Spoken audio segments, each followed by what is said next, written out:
Hello, and welcome back to the final episode of Red Pill, Blue Pill.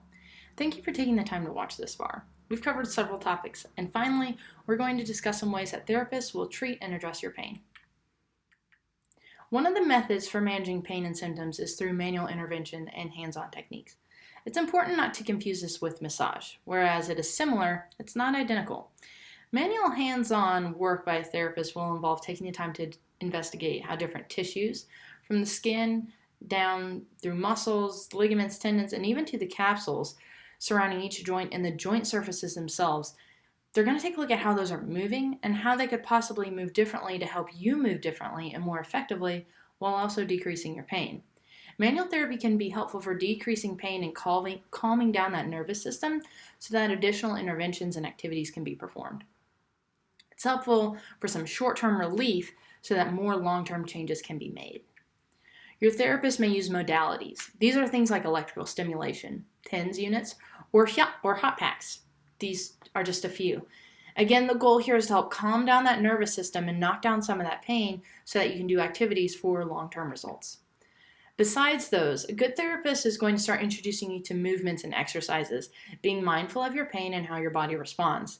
Movement itself will help your body manage its own pain regulation systems by relieving its own natural painkillers in its body's natural opioids, not synthetics.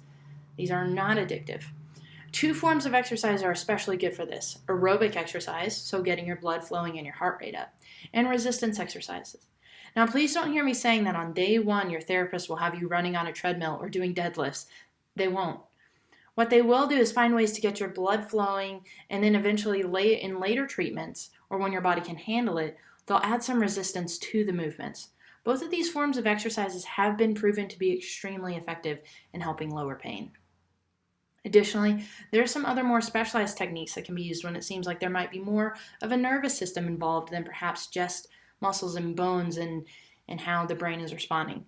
Some of these techniques are called laterality training, graded motor imagery, and mirror therapy, all designed to help the brain relearn the body, calm down the threatened system, and realize that it doesn't have to be firing up to protect you the way that it is. Another great example a therapist might use, and is extremely simple to teach and learn, is deep breathing techniques.